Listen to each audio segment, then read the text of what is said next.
오늘 우리에게 주시는 하나님의 말씀은 마태복음 27장 11절로 14절까지의 말씀입니다. 마태복음 27장 11절로 14절까지의 말씀 찾으셨으면 함께 한 목소리로 봉독하도록 하겠습니다. 예수께서 총독 앞에 섰음에 총독이 물어 이르되 내가 유대인의 왕이냐? 예수께서 대답하시되 내 말이 옳도다 하시고 대제사장들과 장로들에게 고발을 당하되 아무 대답도 아니하시는지라. 이에 빌라도가 이르되 그들이 너를 쳐서 얼마나 많은 것으로 증언하는지 듣지 못하느냐 하되 한마디도 대답하지 아니하시니 총독이 크게 놀라워하더라. 아멘. 할렐루야. 오늘은 마태복음 27장 11절로 14절까지의 말씀을 본문으로 네가 유대인의 왕이냐? 라는 제목으로 은혜의 말씀을 함께 나누고자 합니다. 성도 여러분, 유대인들의 예수님을 향한 분노는 사실 좀 비정상적인 측면이 있습니다.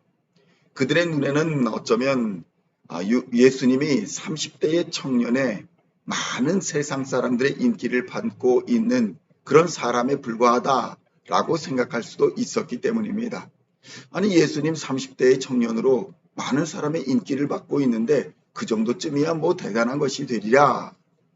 왜냐하면 사실 메시아를 빙자한 인물들이 예수님 이전에도 많이 있었기 때문에 그렇습니다. 그러나 그 누구도 자신이 메시아임을 증명하지 못하고 역사 속에서 사라졌던 것입니다. 성경에 보면은 구약시대에 스룹바벨이라는 인물이 나옵니다. 이스라엘 사람들이 바벨론 유수기, 그러니까 바벨론에서 포로 생활을 하고 그 포로 생활을 마치고 이스라엘로 귀환했을 때에 스룹바벨이 있었는데 스룹바벨을 사람들은 메시아다 이렇게 생각하기도 했습니다. 유대의 역사가였던 요세푸스는 예수님이 오기 전, 그러니까 주전 4세기 전쯤에 에스기야의 아들이 유다라는 인물이 있었는데 그가 갈릴리에서 봉기를 했다. 내가 메시아다라고 해서 갈릴리에서 봉기를 했다라고 기록하고 있고, 또 헤롯의 노예였던 시몬이라는 인물이 베레아에서 내가 메시아요 하고 등장했다. 또 목자 출신인 이스롱이라는 인물이 유대에서 내가 메시아요 라고 주장을 하고 무장봉기를 일으켰다라고 기록하고 있는 것입니다. 그런데 그들은 모두 로마 군대에 의해서 진압을 당했습니다.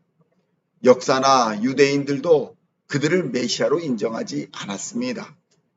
사실 이런 상황에서 예수님도 수많은 자칭 메시아라는 사람들과 함께 잊혀질 수도 있고 사라질 수도 있었던 그런 상황이었던 것입니다. 예수님도 이 상황을 모르지 않으셨을 것입니다. 그런데 예수님은 어떠했습니까? 무장봉기를 일으키지도 않았고 정치적인 선동을 하지도 않으셨습니다. 예수님은 약한 자, 병든 자를 살펴주셨고 가난한 자들을 도우셨습니다. 먹지 못하는 자들을 먹이셨고 귀신 들린 자를 고쳐주셨고 죽은 자를 살리기도 하셨습니다. 회복시켜 주셨습니다. 치유해 주셨습니다. 성도 여러분, 오늘날도 메시아라 주장하는 많은 사람들이 있습니다. 이런 예수님의 사역을 흉내내 가지고 쇼를 하여서 권력을 잡기도 합니다. 자칭 메시아라 주장하여서 세력화되고 스스로 교주가 되기도 합니다. 가짜 치유, 가짜 치료, 가짜 이상한 역사들을 드러내면서 사람들을 많이 모읍니다. 사람들은 그렇게 권력과 부와 명예, 세력과 조직을 가지면 세상을 바꿀 수도 있다고 생각합니다. 그런데 예수님은 다르셨습니다. 그래서 유대인들의 생각에는 예수님이 반란을 일으키지도 않고 무장봉기를 일으키지도 않으시고 세상을 선동하지도 않으심에도 많은 인기와 사람들이 예수님을 따르는 것을 보면서 두려웠던 것입니다. 저 사람은 권력을 탐하지도 않고 세력을 탐하지도 않고 그리고 돈과 명예를 탐하지도 않는데 사람들이 많이 따르고 있으니 무섭고 두려웠던 것입니다. 진짜 메시아일지도 모른다. 저 사람이 진짜 하나님의 아들일지도 모른다. 라는 생각을 갖게 되니까 감사와 기쁨보다는 오히려 지금 내가 가진 기득권을 뺏기지 않을까라는 생각을 갖게 됐다는 것입니다. 예수님이 오셔서 하나님의 아들이 오셔서 야 니네들 이제 역할 다 끝났으니 제사장 자리 내려놔라. 권력자 자리 내려놔라. 서기관 자리 내려놔라. 바리새인들 자리 내려놔라. 다 쫓아버리고 새로운 조직을 만들고 질서를 세우게 되면 자신들은 어떡할까? 내가 가진 권력들은 어떻게 될까? 내가 가진 부와 명예들은 어떻게 될까? 사실 세례 요한은 예수님 오시기 전에 자신의 역할을 잘 알았습니다. 그래서 예수님이 오시는 길을 예비하는 자로서 자신의 사명을 충성되게 감당했던 것입니다. 그래서 예수님이 역사의 전면에 등장하시자 세례 요한은 무대의 중심을 예수님께 돌려드리고 역사 속에서 사라져가는 것을 선택했던 것입니다. 그래서 세례 요한이 위대한 것입니다. 그런데 그런 세례 요한과 같은 사람은 흔하지 않습니다. 내가 주인공이요, 내가 왕이요, 내가 권력자요. 그런데 나보다 더 센 사람, 더 주인공이 나타나가지고 내 자리를 차지하겠다라고 하면 질투와 분노 그리고 여러 가지 악한 감정들이 들어오게 되어 있는 것입니다. 그래서 유대의 제사장들과 지도자들이 선택한 방법이 무엇입니까? 소유를 일으키지도 않았고 무장공기를 일으키지도 않은 죄가 없는 예수님을 로마에 고발하는 것입니다. 예수님이 로마의 시민도 아닌데 왜 로마에 고발을 합니까? 명백한 범죄도 없습니다. 그렇지 않습니까? 거짓말한 것도 아니고 사람들 선동해서 무장, 칼과 몽둥이를 들고 봉기하여 일으킨 것도 아니고 로마를 뒤엎어버리자 선전선동한 것도 아닙니다. 명백한 범죄 혐의가 없음에도 고발을 당한 것은 유대가 당시 로마의 지배를 받고 있어서 사법적이나 합법적으로 예수님을 제거할 방법이 없었기 때문에 그런 것입니다. 자신들의 손으로 예수님을 제거할 수 없게 되니까 로마의 칼을 빌려서 예수님을 죽이려고 한 것입니다. 오늘날도 이렇게 다른 사람의 손을 빌려서 자신의 목적을 이루려 하는 악한 사람들이 있습니다. 안 좋은 소문을 냅니다. 이상한 소설을 씁니다.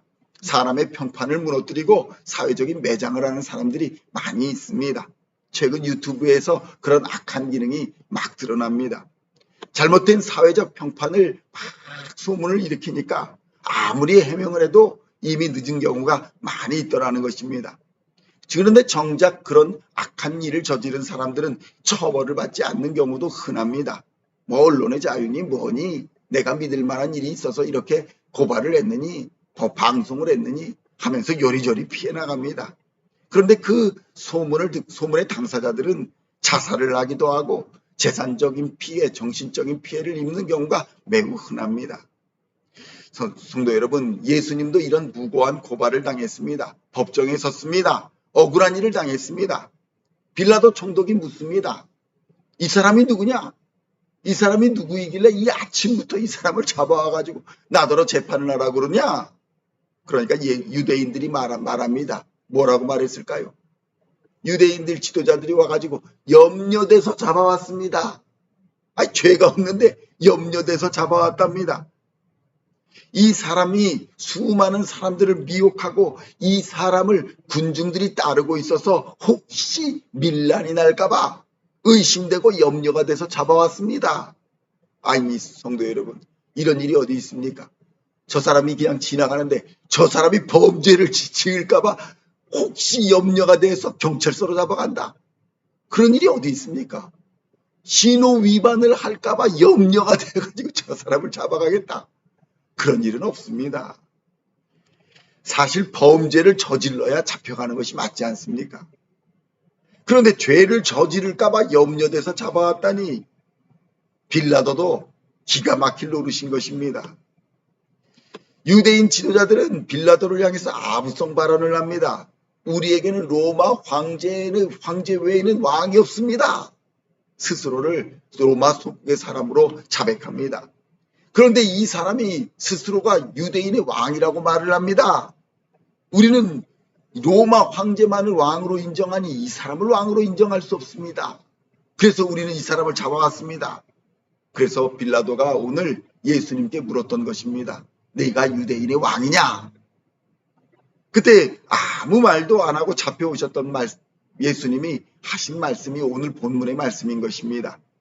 마태복음 27장 11절로 14절의 말씀을 다시 함께 봉독하도록 하겠습니다. 예수께서 총독 앞에 섰음에 총독이 물어 이르되 내가 유대인의 왕이냐?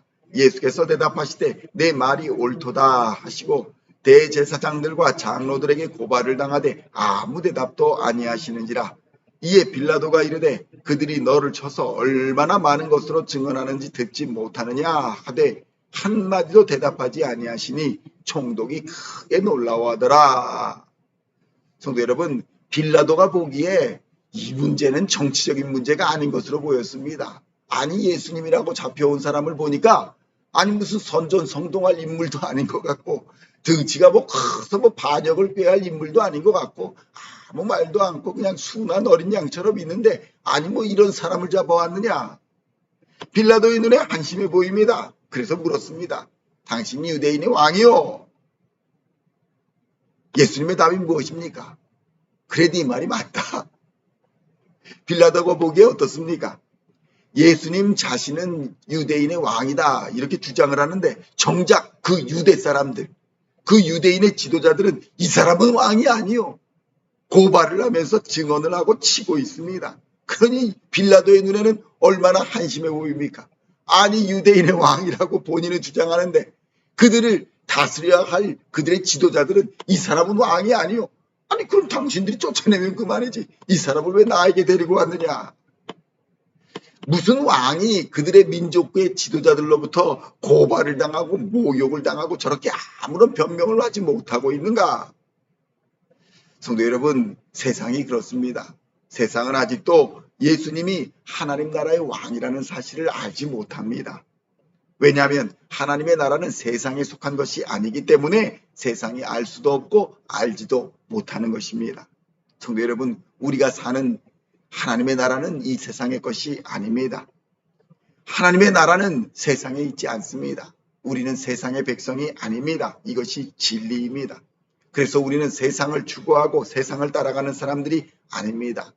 오직 하나님의 나라를 바라보고 하나님 나라의 백성으로 하나님의 말씀에 순종하며 하나님의 뜻을 따라가는 사람들이 바로 우리들인 것입니다. 때로는 그래서 사람들에게 오해를 받습니다. 때로는 사람들에게 비난을 받기도 하겠습니다. 그러나 우리는 하나님께 인정을 받으면 그만인 사람들인 것입니다. 진리를 따라 살면 그만입니다.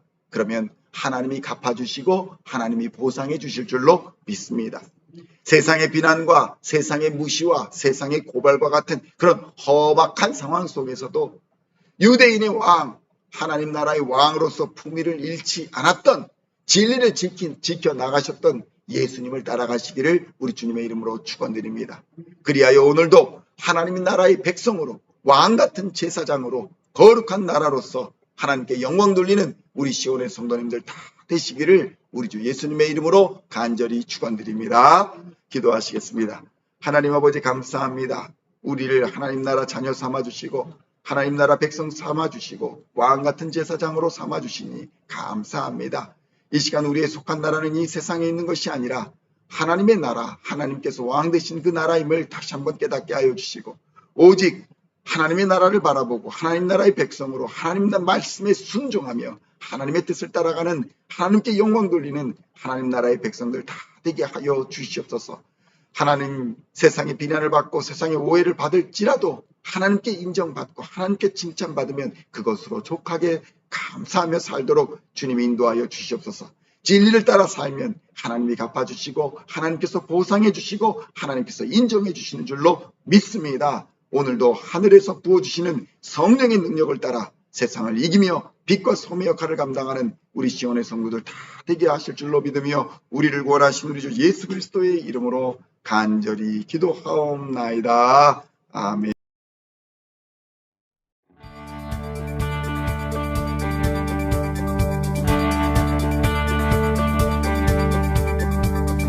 Singing songs of thy praise, we are coming to you, dancing before your throne.